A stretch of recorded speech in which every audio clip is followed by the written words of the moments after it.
Samantala, hindi po napigil ng tumataas na singil sa mga paupahan at presyo ng pagkain ang pagpapalawak ng negosyo ng isang pamilyang Pilipino sa Ontario. Paano nga ba nila kinakaya ang inflation? May report si Paula Saraza. Tamang diskarte raw ang kailangan para malusutan ang tumataas na inflation.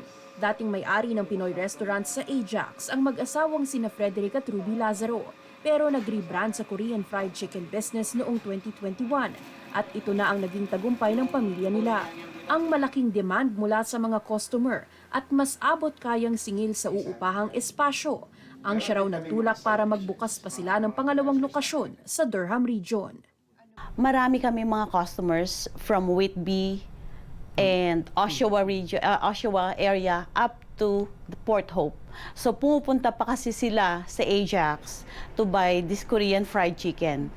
And they are requesting na kung po pwedeng mag-open kami mas malapit. Yung rent dito sa Oshawa, medyo mas mura ng konti kaysa ihalin tulad mo doon sa Scarborough. Umaaray man ang bulsa sa mahal na presyo ng mga bilihin. Hindi nila hinahayaang maapektuhan nito ang kalidad ng kanilang produkto. Lalo't karamihan sa mga sangkap na gamit nila, inaangkat pa mismo mula sa Korea. Almost 90% of our ingredients, especially the sauce, comes from Korea, Seoul, Korea. Yeah.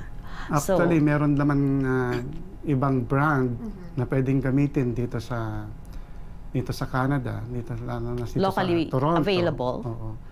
Pero siyempre, ang lasa kasi, yun nga ang sabi ni Ruby, is authentic. Sa pinakahuling Consumer Price Index report, bumaba ng bahagya ang grocery inflation mula 6.9% noong Agosto sa 5.8% nitong Setyembre. Pagkatapos naming i-butter, and then lagyan namin ng flour para maging crispy yung chicken. Ang binibiling sako-sako ng harina, bumaba man ng kaunti ang presyo. Patuloy namang tumataas ang presyo ng mantika na gamit nila. Ang 18 liters ng canola oil, na vegetable oil, na ginagamit namin is $18.99. Natatandaan ko pa nung bumibili ako ng 18 liters na yun sa Costco, it's only $18.99.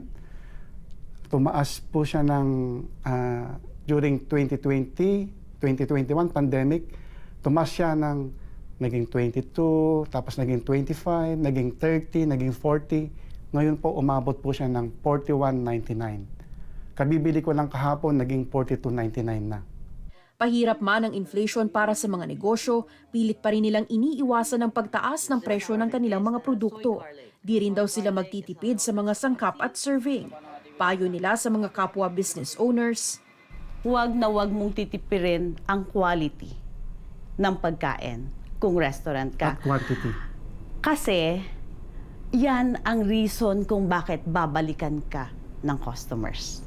So, yung mga iba, like maybe packaging, pwede mong tipirin yan.